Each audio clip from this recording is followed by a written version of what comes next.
So we will let people in,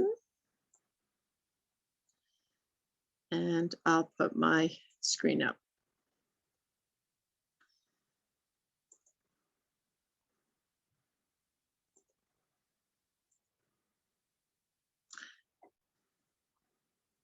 So good evening, everyone. Welcome to the Jenks Center, our virtual programs, evening and weekends through the Cummings Grant. And we are so happy that you're here with us this evening. So just a little bit of housekeeping. If you would like to be part of our e-newsletter email, you can sign up for that at our website, which is thejenkscenter.org. And please be advised that this presentation will be recorded this evening. If you don't want your camera on, you can turn that off. You'll see a little icon that looks like a recording camera, and you can turn that off, and you will then not be shown in the recording. You may be asked to participate in an online survey to meet the requirements of the grant. That's the Cummings Grant. And so in July, next Tuesday evening, we have car racing with Jim Shaw. And he is, let's see if I can just share a little bit about him. It's going to be an interview with Andrew Celentano, of course, my husband, my wonderful husband. He does participate so much in all the things that we do, even behind the scenes you don't get to see, but he certainly helps us in every way that he can. And he is an amazing, amazing person. So Jim Shaw, he's an expert at computer-aided engineering solutions. So he is also, in his spare time, he races cars. He likes to race Mini Coopers.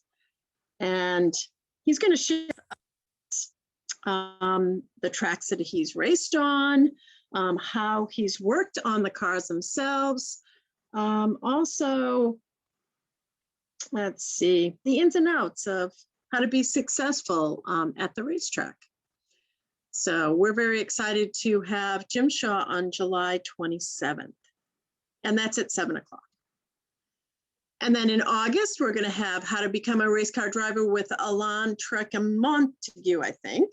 That's how you say his name. And that's August 3rd. And he races Porsches. We have another Walking Winchester edition. We have Composer's Corner with guest Bonnie McLeod. She has the most beautiful voice, and I hope that she will grace us with her singing as well as her playing the piano. She's a very gifted artist. Budget Decorating Tips and Tricks with Stacy Martin, and that's August 14th. So that's 2 o'clock on a Saturday. We have Eleanor Roosevelt, the First Lady of the World. This is Cheryl Fay. She is an actress who writes and produces her one-woman shows. She's going to be with us on August 17th. Stretching for Daily Maintenance Workshop with John Saya, August 24th. He's going to teach us how to take care of ourselves daily through stretching. And then we have Feng Shui Your Space with Mei Hong, and that's on August 31st. She's going to come and tell us how to create flow in our homes and how to heal ourselves through that energy. So that should be a wonderful program. I want to make sure to thank the Cummings Foundation for our grant that sustained us through June. It was 3 years and so helpful in getting all of our wonderful virtual programs and in-person programs before the pandemic. And they have just given us a 10-year grant. So we are going to continue. We can't thank them enough for that. So that brings us to this evening, and I am so delighted to have Richard Smith back. He is amazing. He's going to do a Seashore, Excursion, Thoreau, and Cape Cod. So let's just talk a little bit about him. He's a Concord historian. And he's going to talk about Thoreau's trips through Cape Cod. using his own words and reading from Thoreau's journal, we'll experience 19th century Cape Cod through Thoreau's eyes. And Richard Smith has lectured on and written about antebellum United States and 19th century American literature since 1995. He has worked as a public historian in Concord for 22 years, specializing in Henry David Thoreau, the Transcendentalists, the anti-slavery movement, and the Civil War. So we welcome him back this evening, and I'm going to turn it over to him right now and stop sharing. Okay, so thank you so much, Richard, for being here this evening. It is absolutely a pleasure to be here. Thank you so much for having me, and thank you to the Jenks Center for inviting me back. So the last time I was here doing things with the Jenks Center, I was my alter ego as Henry Thoreau, who I've been portraying for about 22 years. What I am going to do tonight is be Richard and talk about Thoreau and Cape Cod. But before we get to Cape Cod, for those of you that aren't really familiar with Thoreau or don't know that much about him, I should tell you that he was much more than Waldon Pond. Of course, that's probably the most famous thing that he's ever done, or that he ever did, was he lived at Waldon Pond for 2 years, from 1845 until 1847. He was born and raised in Concord, Massachusetts. He lived in Concord his whole life. But he did do a great deal of traveling. His famous line in Waldon is, "I have traveled a great deal in Concord," which of course he did. But he did leave Concord on occasion. He even left Massachusetts on occasion. He did go to Cape Cod 4 times, which we're going to talk about. He went to the Maine Woods 3 times. The farthest south he ever went was New Jersey and New York City. He actually lived in New York for a few months in 1843, hated it, and ended up coming back to Concord. And the farthest and longest trip that he ever took was to Minnesota. And he went there in 1861. He was suffering from tuberculosis. Most people would go to a warm climate, like the West Indies or the Caribbean. He went to Minnesota because he wanted to see real live Native Americans, which he did. He saw the Sioux Indians, and there was also a crabapple tree in Minnesota, which he wanted to see. And he saw the crabapple as well, but sadly the tuberculosis got worse and he died about a year later. So, but what I'm going to focus on tonight is his excursions to Cape Cod. So, Henry Thoreau visited Cape Cod 4 times between 1849 and 1857, and he walked the length of the peninsula each time. Now, he usually sauntered along the ocean side from Eastham to Provincetown, and once he walked on the bay side, but he still crisscrossed the Cape on that excursion. So he became intimately acquainted with Cape Cod from one end to the other. So people usually ask, why did Thoreau go to the Cape? And the simple answer is he'd never been there before. Being from Concord, he said that he was very little salted, and he was extremely accustomed to making excursions to the ponds within 10 miles of Concord. Indeed, he often walked around Concord's fields and woods at least 4 hours every day. But as he would later report, in 1849, he decided to extend his excursions to the seashore. It was time, he wrote, to explore, quote, the bare and bended arm of Massachusetts. So he goes to the Cape because he'd never been there before. Just like anybody else in Massachusetts, let's go to the Cape. So that's what he decided to do. All in all, he would spend only about 3 weeks on Cape Cod, but it was quite a 3-week excursion over the period of several years. So in 1849, he went with his friend Ellery Channing, who was a poet, and they went by train and then stagecoach to Sandwich, and then they walked from Sandwich to Provincetown. In 1850, he went by himself, and he actually took the steamer from Boston to Provincetown, walked down the Cape, or in that case, it would be walked up the Cape, and then walked back to Provincetown, took the steamer to Boston. The third time was 1855. Again, he was with his friend Ellery Channing. He took the steamer to Provincetown and then walked to Truro. And then the last one was 1857. He went by himself, pretty much like the first excursion. He walked from Sandwich to Provincetown. So he was there for about 3 weeks all total. Now, rather than focus on all 4 of his trips to the Cape, what I'd like to do this evening is pull out 2 particular incidents from his first visit in 1849. What I'm going to do is do some readings from his lectures.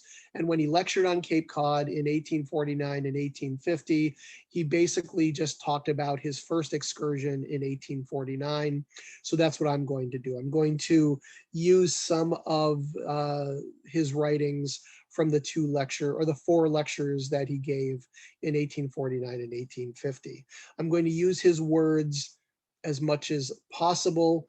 Rather than me telling you about Henry's excursion, why don't I just let him speak for himself? So let's start with Mr. Thoreau.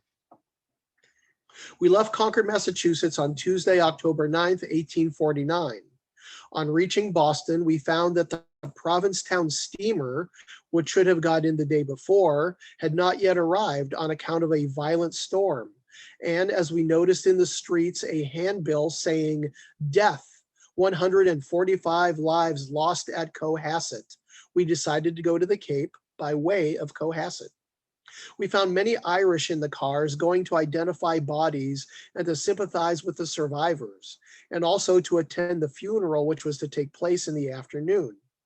And when we arrived at Cohasset, it appeared that nearly all the passengers were bound for the beach, which was about a mile distant, and many other persons were flocking in from the neighboring country.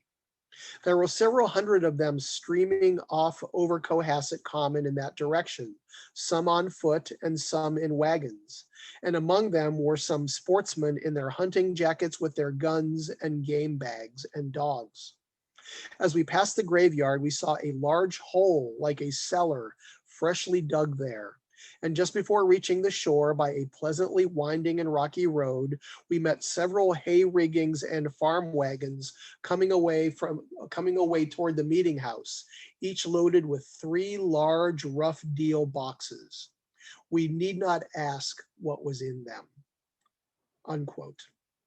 So yes, Thoreau and his friend Ellery Channing decided to go to the Cape via Cohasset simply because they wanted to see a shipwreck. So a little bit about that event. The Irish brig St. John was traveling from Galway to Boston with 106 passengers. Almost all of them were Irish immigrants and 16 crew members when it encountered a nor'easter that was wreaking havoc along the south shore of Massachusetts. The ship's captain dropped anchor 2.5 miles off of the coast in the hope that they could ride out the storm, but the anchors failed to hold and the ship was washed onto submerged rocks off the coast of Cohasset, known locally as the Grampus Rock. The ship's hull was torn apart by rocks and dozens of emigrants were flung into the sea. The crew cut away the masts and sails of the ship in an attempt to lighten her and escape from the rocks, but to no avail. Within an hour, the ship's hull was in pieces and bodies and wreckage began to wash ashore. Hundreds of people watched horrified from the shoreline as the ship crashed against the rocks of Grampus Ledge. Some attempts were made to save the immigrants, but the waves and surf were too daunting. Of the 122 people on board, only 11 survived. 45 bodies were recovered from the ocean and buried in a mass grave in a Cohasset cemetery.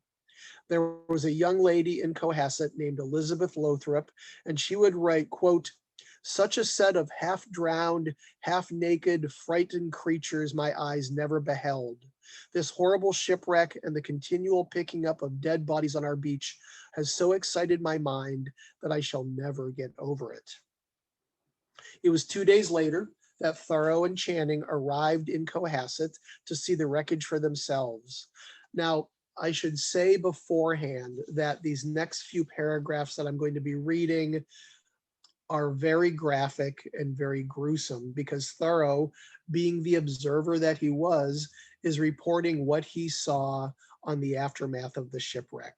So just to warn you in advance, it's probably some of the most gruesome, darkest things that Thoreau ever wrote. But when he lectured on Cape Cod, this is what he read, and people were fascinated by it. So this is Thoreau's observations of the shipwreck.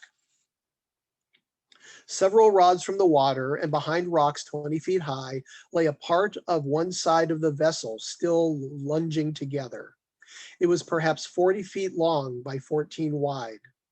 I was even more surprised at the power of the waves exhibited on this shattered fragment than I had been at the sight of smaller fragments before. The largest timbers and iron braces were broken superfluously, and I saw that no material could withstand the power of the waves.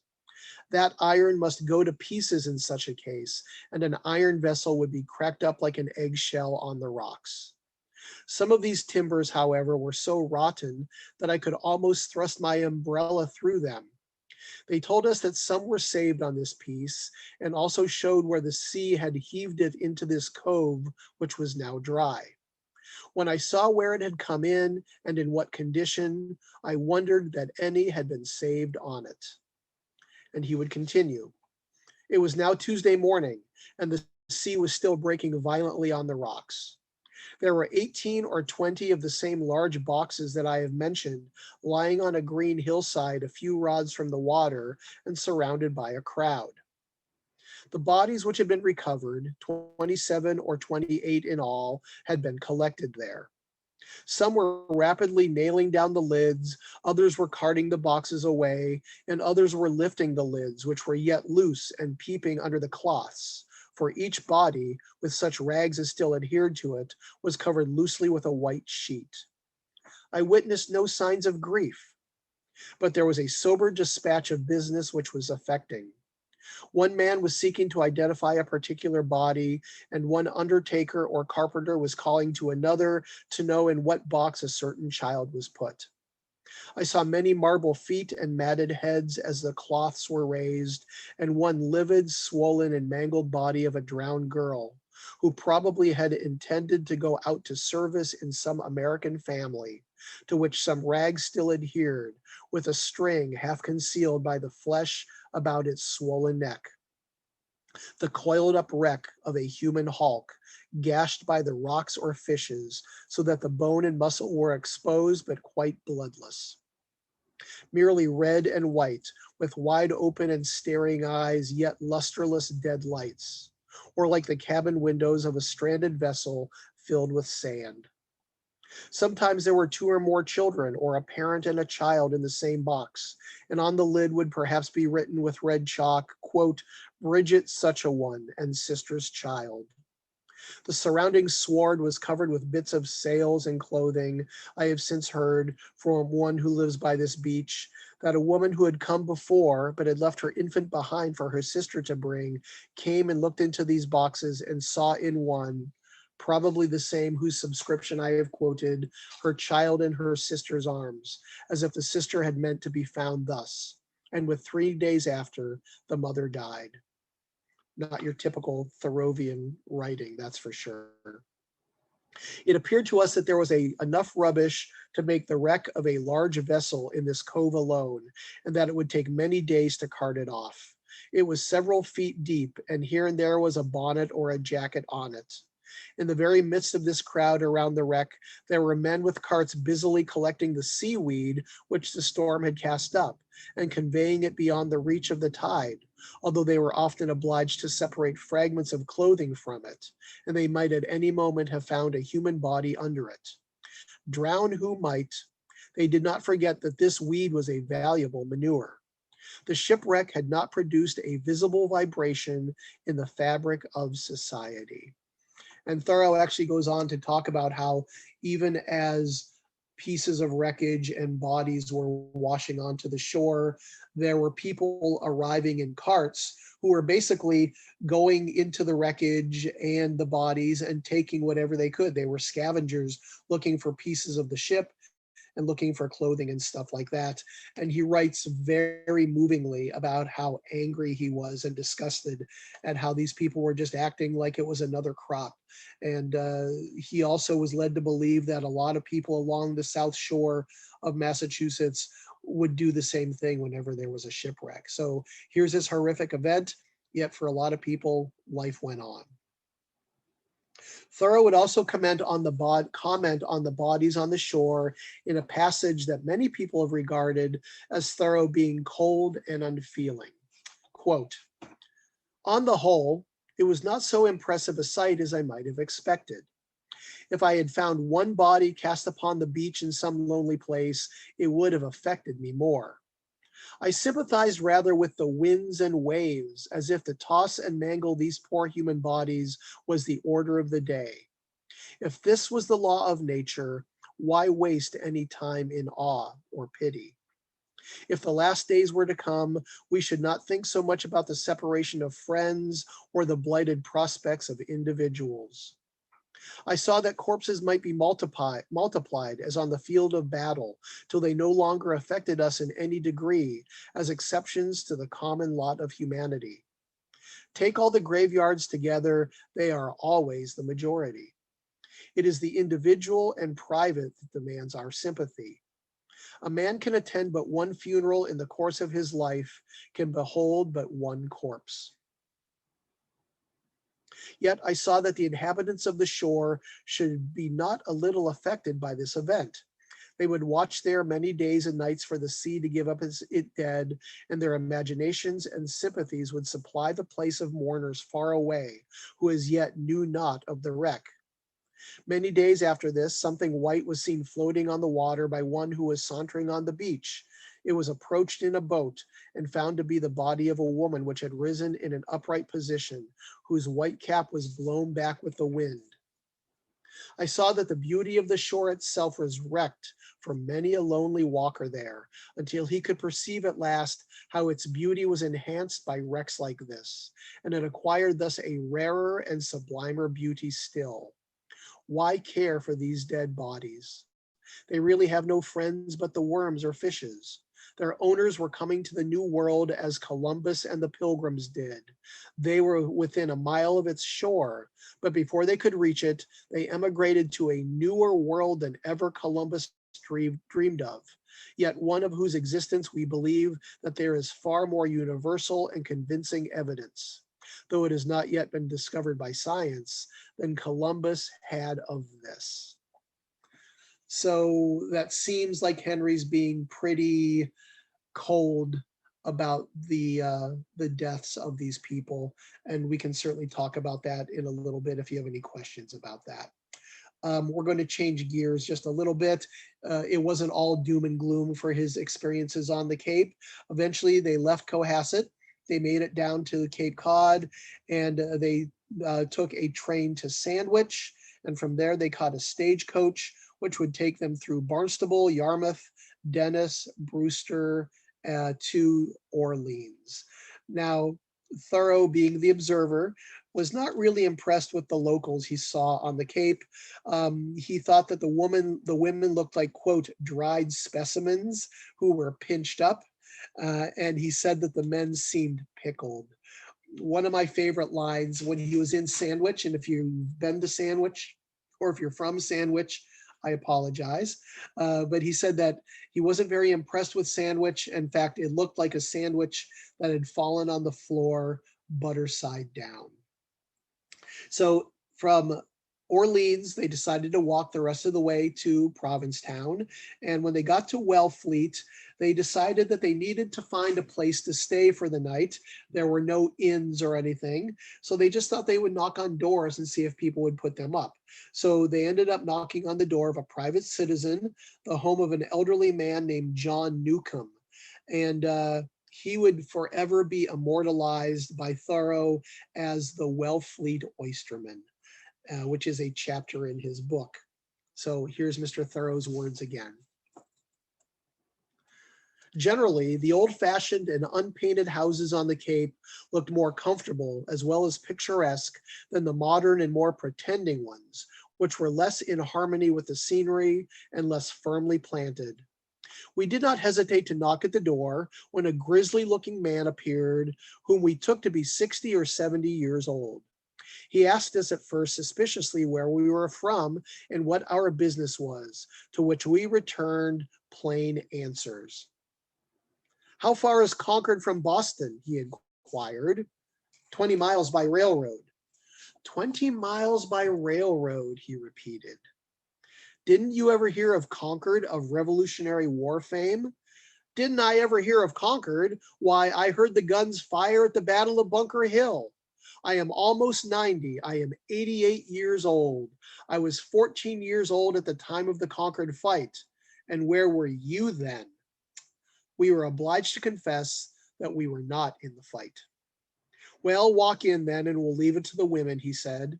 So we walked in, surprised, and sat down, an old woman taking our hats and bundles, and the old man continued, drawing up to the large old-fashioned fireplace, quote, "I am a poor good-for-nothing critter, as Isaiah says.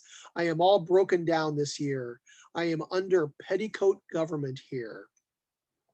The family consisted of the old man, his wife, and his daughter, who appeared nearly as old as her mother.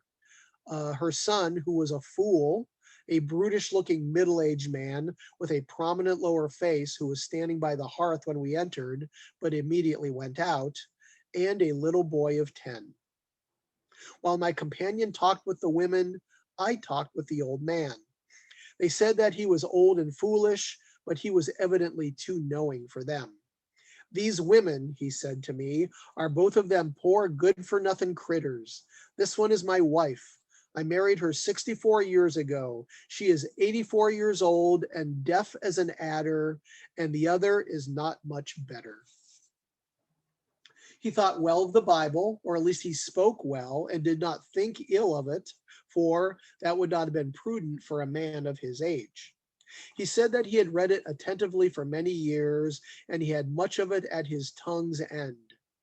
He seemed deeply impressed with a sense of his own nothingness, and he would repeatedly exclaim, "I am nothing.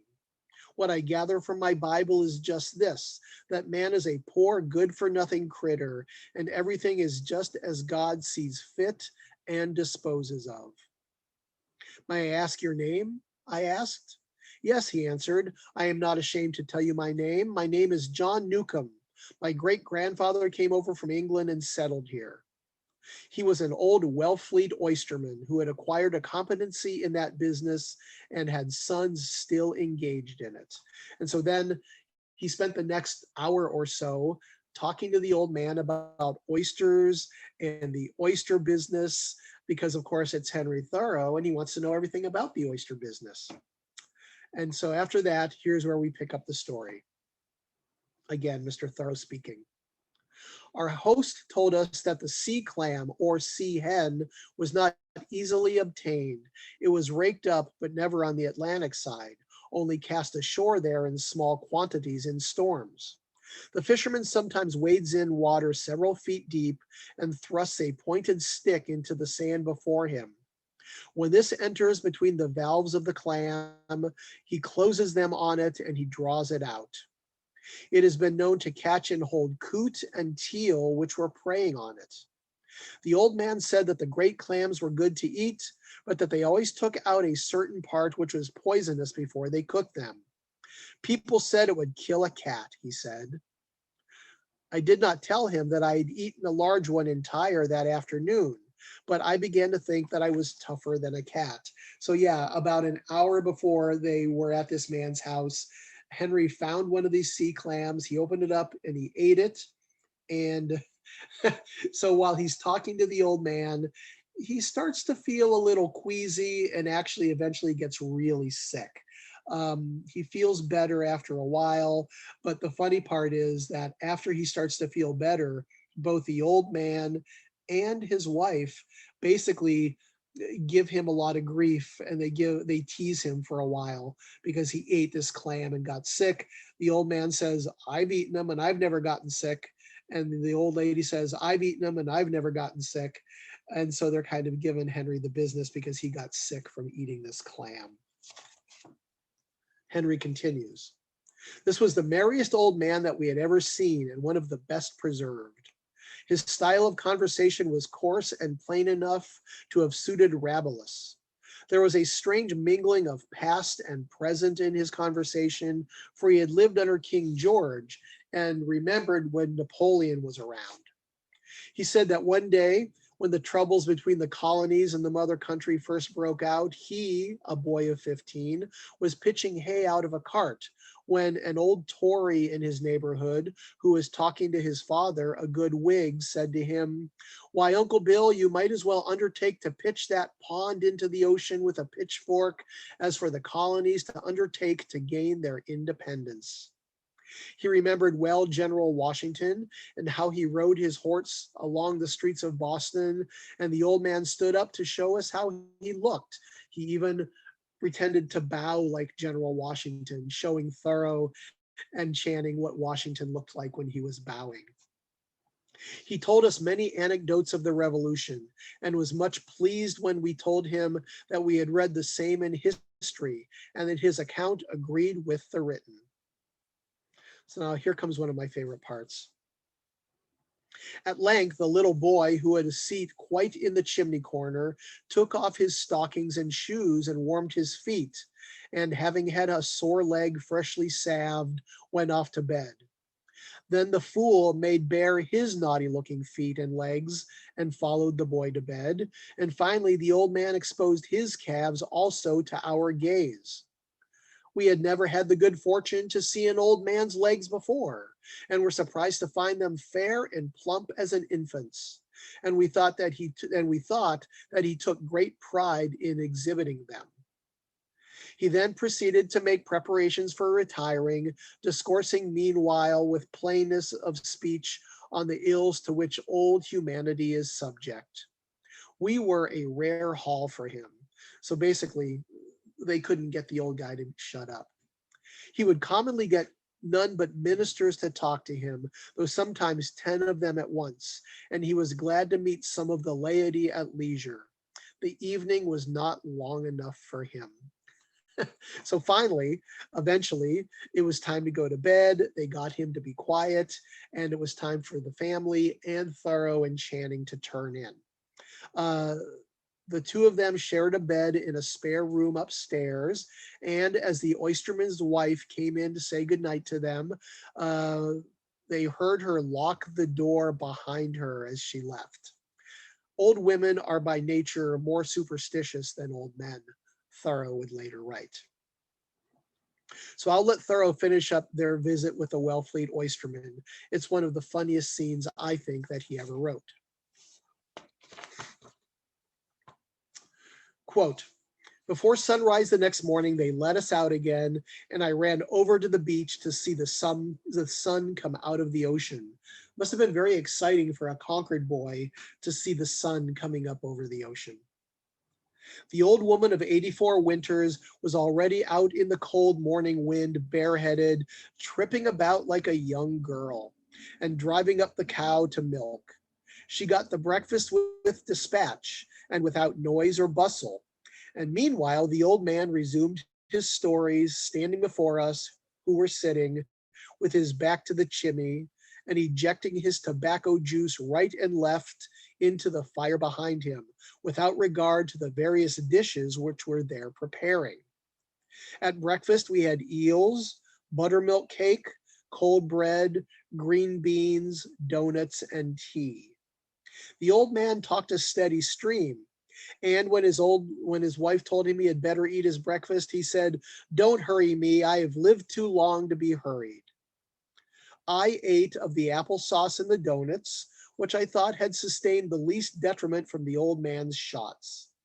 But my companion refused the applesauce and ate of the hot cake and green beans, which had appeared to him to occupy the safest part of the hearth. But on comparing notes afterwards, I told him that the buttermilk cake was particularly exposed, and I saw how it suffered repeatedly, and therefore I avoided it. But he declared that, however that might be, he witnessed that the applesauce was severely injured, and so therefore he declined that."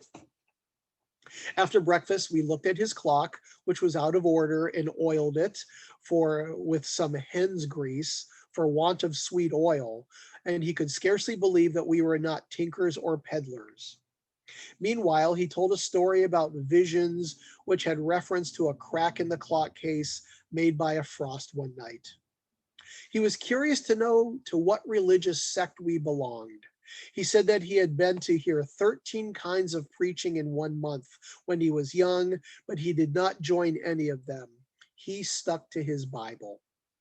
There was nothing like any of those groups in his Bible. While I was shaving in the next room, I heard him ask my companion to what sect he belonged, to which Channing answered, "Oh, I belong to the Universal Brotherhood." "What's that?" the old man asked. "Sons of Temperance?" So they paid the man for their overnight accommodations. They filled their pockets with donuts, and they were on their way to Provincetown. One interesting little bit that I should add, and Thoreau says this in the book and in his lecture, which I found really interesting, quote, "It was but a day or two after this that the safe of the Provincetown Bank was broken open and robbed by 2 men from the interior. And we learned that our hospitable entertainers did at least transiently harbor the suspicion that we were the men."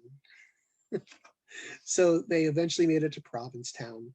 Now, I should mention that in those days, Cape Cod was not a tourist destination. In fact, from Thoreau's descriptions from the 4 times that he was on the Cape, it was very much a working class area of Massachusetts. There were oystermen, there were fishermen, there was some farming, there was some cattle being raised, but of course, needless to say, most of the people they came across were fishermen and oystermen. So Cape Cod is very much far from a tourist destination in the mid-19th century. And in fact, I would like to read one little bit that Thoreau says in Cape Cod. "The time must come when this coast will be the place of resort for those New Englanders who really wish to visit the seaside.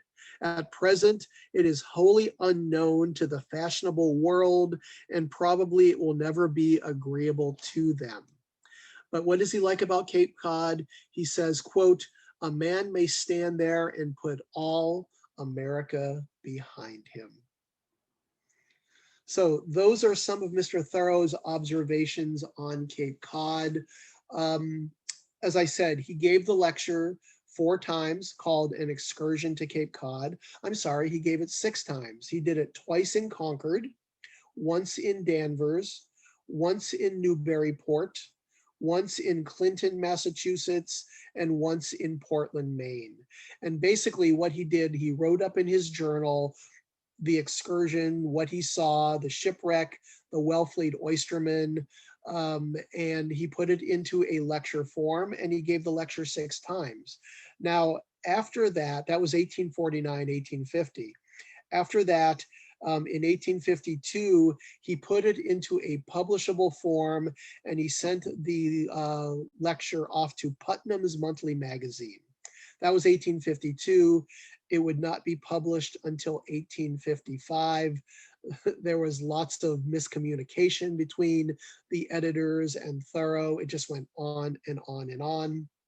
But finally, in the June, July, and August editions of Putnam's Monthly Magazine, The Excursion to Cape Cod was published, and it would not see the light of day again until after Thoreau's death. Now, the book would be published in 1865, 3 years after Thoreau died. And in his lifetime, he only had 2 books published. A Week on the Concord and Merrimack Rivers in 1849, Waldon in 1854. Cape Cod would be published in 1865. How? Well, his sister Sophia and Ellery Channing got together. They got the old magazine articles. They added some stuff from his journals, and that was published as Cape Cod in 1865. And the book has not been out of print since then. So that's my story on Mr. Thoreau and Cape Cod. Those are some of his observations. This would be a great time now to open up the program to conversation and questions. So if you have any questions, feel free to unmute yourself. You can also turn on your video screens. I'd love to see who I'm talking to, but this would be a great time for conversation. So if you have any questions about Thoreau and Cape Cod, or if you have any questions about Thoreau in general, feel free to ask. Now is the perfect time to do so. So Joan's iPad is raising her hand. I love it when the iPads do all the work. I just thought you were such a delightful, the way that you portrayed him. I had one semi thought about when he saw all the boxes that were, from the shipwreck, and I just wrote this down. Sure. Maybe he didn't have family, nieces, nephews, or babies around, so he didn't have personal relationships in order to have loving feelings. And I bet you if this had been written by a woman, it would have been completely different. So that's my comment. I mean, that's what I felt, that he wasn't around family and friends. Maybe he was just around just gentlemen. Well, I kind of agree with you a little bit, although he had been around death. So his brother John died from lockjaw, horribly, from lockjaw in 1842. His sister Helen died from tuberculosis in 1849. Another famous instance, Ralph Waldo Emerson's 5-year-old son, Waldo Jr., died from scarlet fever around the same time that Thoreau's brother John died. I go back and forth with those views about the dead bodies. What I take away from it is what I said a couple of times. So Thoreau's an observer. He's in nature all the time. He's in the woods. He's at Waldon Pond. He's always writing as almost like a third party. He's a disinterested observer. So he writes about when the flowers are blooming. He writes about the snowstorms. He writes about the thunderstorms. He writes about the depth of the pond. He's doing it very, very scientifically. In my mind, I feel like that's the way he's writing about the shipwreck, because if he had allowed himself to be emotional about it, I don't know if he would have been able to get through it. It's almost like he is writing it from the point of view of a scientist or a doctor. And so I think that's why it has this cold opinion to it. I also think that as a transcendentalist, he also believes that these people are going to a better place. So maybe that's why he thinks that the death is not as upsetting to him. I mean, I've wrestled with this particular passage for years now, and I can't quite figure out why he's so cold about it. But I think he's just trying to be scientific and just be an observer and nothing else. That's my opinion. May I add something to that? Absolutely. Isn't it also true, though, that in the past centuries, people accepted death in a less sentimental way because everybody had to deal with death? Absolutely. Yes. Yeah, absolutely. I mean, you weren't sent off to hospitals to die. You died at home. And in farming towns, there were horrible farming accidents all the time. Thoreau writes, and there's another instance. So there was a gunpowder factory over at the Concord Acton town line. And I forget exactly what year it was, the mid 1850s, it blew up. And a bunch of the workers were killed. And Thoreau goes over there to take a look at it. And he writes about the bodies. He writes about seeing pieces of bodies in the trees. Again, very observational and not having any emotion at all. So I think that's just the way he did it. He's being an observer, and his journal is a place for him to kind of write down what he has seen. just like he writes about when the water lilies are blooming, he's writing about the gunpowder factory blowing up. These are just his observations. And he doesn't put a lot of emotion. I mean, there is emotion in his journals, and he does get excited about stuff, but most of his journal, I feel, is just purely observational. And of course, he had seen bodies before, he had been around death. And so I think that he viewed it a lot more calmly than we would in the 21st century. If we saw something blow up, we probably wouldn't handle it so well. Yeah. Good. Now, Henry's far from a cold, passionless. He had passion, obviously. He had passion about nature. He had passion for his family. He talks about how he loves his friends. So he did have passion, but the journal is for observations. And I think he kept it strictly at that. Hi, this is Hi. Diane. I thoroughly enjoyed it, so thank you so much. You thoroughly But enjoyed it? My question is not really a deep question. I know, I didn't know if you'd catch that pun, thank you. But I always said Thoreau, and you're saying Thoreau. And you're probably correct, but I think that's interesting that the pronunciation that most of us probably learned in school is possibly incorrect, because I assume you're using the correct pronunciation. Yeah, so when I moved to Concord in 1999 and started working as a historian in town, and I started portraying Thoreau, and one of the first things somebody said to me was, you got to learn to pronounce this guy's name correctly, because I'm from Akron, Ohio. I said Thoreau.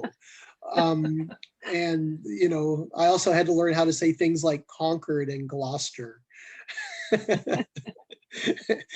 And all these other ways that they talk up here.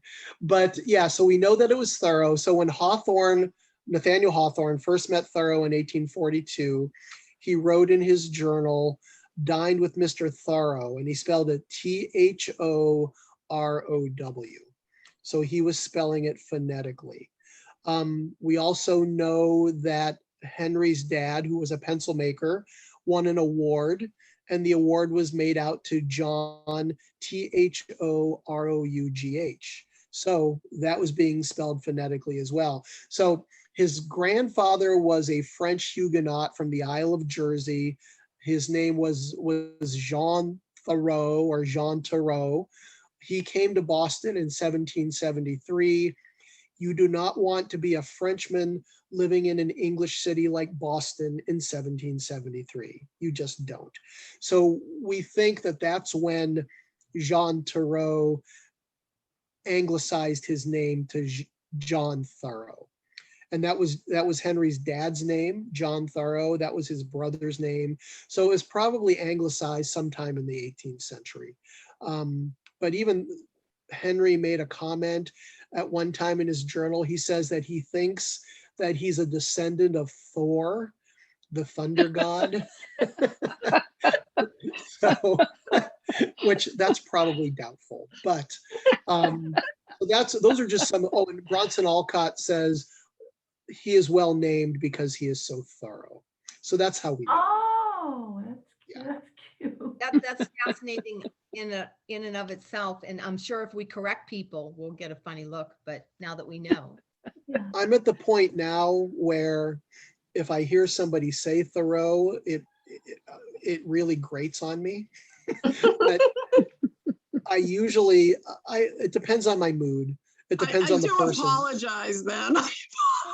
Right, no, you don't need to apologize. No, she doesn't need to apologize. I mean, I'm friends with very well-educated, scholarly Thoreauvians who say Thoreau as well. So, they just never got into the habit.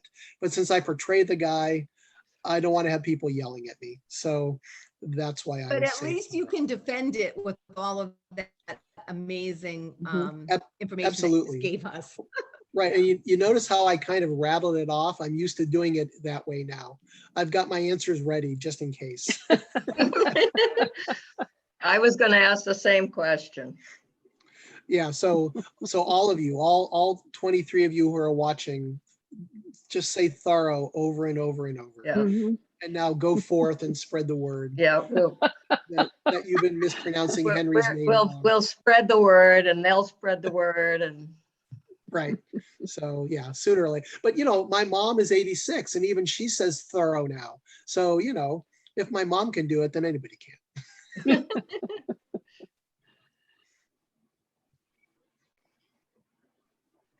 Any questions, comments? So I go to the Cape a lot, and I have to tell you, a lot of the places that Thoreau writes about in Cape Cod, they're all still there. The Wellfleet oysterman's house is still there. It's a private residence, but a friend of mine told me that he found it, and he told me where it is, and it's down this dirt sandy road in the middle of these woods, but there it is. I went 2 or 3 years ago, and I was down on the Cape anyway giving a lecture. So I thought, well, I'm going to go to Wellfleet and find John Newcomb's house. And so I found it. It's a private residence, but part of the house is also like an apartment. So I knocked on the door and the woman said, oh yeah, the owners are here. Go knock on the door.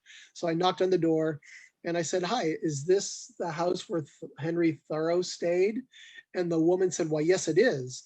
And then her husband goes, he's not here. But they were really great. They let me go in and they showed me the room where Henry stayed. So that house is there. The one lighthouse where he stayed in 1857 is still there. Yeah, so a lot of the places that he talks about are still around. And so it's really kind of interesting. And I was really impressed because a lot of people on the Cape, they love this book. It's pretty much the only book by Thoreau that they really know, because a lot of people are living in these houses that Thoreau walked by. His observations are just as vital now as they were in the mid 1850s, because except for places like P-Town and other places, the Cape itself, the physical landscape of the Cape has not changed hardly at all since Thoreau was there. So if you stand on the sand dunes, like at the Cape Cod National Seashore, you're pretty much seeing the same thing that he saw when he was there in the mid 1850s.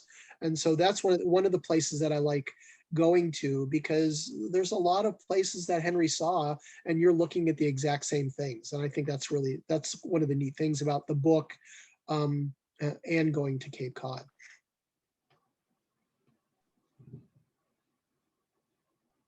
Well, I think most of us love history, but local history has even a more special place in my heart, because we all have roots from New England. So thank you so much for sharing. I've listened to you. Oh, my pleasure. And the interesting thing I take away from it is when he says, that Cape Cod is not a tourist destination. He wonders if people are ever going to want to go to the Cape for recreation. And he says, well, probably not. Probably not. The fashionable people won't want to go to the Cape, which I find all the real estate that he could afford. Exactly. He should have bought all the real estate that he could, yeah. That's what he should have done. Yeah, you're exactly right. So, which is funny now, because, now when you go down the Cape and you see all the strip malls and all the retail outlets, you're thinking, well, yeah, I think the fashionable people are coming to Cape Cod now. I'm pretty sure that they're the only ones who are going to Cape Cod. They're the only ones who can afford to go to Cape Cod. So, well, I thoroughly enjoyed, to use the same pun, your talk. It was really splendid, and it's interested me so much. I have to read that book, which I never have. Absolutely. I would suggest if you read Cape Cod, especially if you go to the Cape a lot, you should read Cape Cod, because you'll say, oh yeah, there's that place. Oh, there's that place. Yeah. And it's one of his lesser known books. Even though it was published after he died, his sister Sophia and his friend Ellery Channing really made sure that they got everything right. So, yeah, it's one of my favorite books. The other book that was published after he died was The Maine Woods. So he has four books altogether, two Yeah. while he was alive, two after he passed Till away. he died. And The Maine Woods is another amazing book because a lot of the stuff that he saw up in the Maine Woods, that's a place that has not That's changed at all. Still there. Absolutely.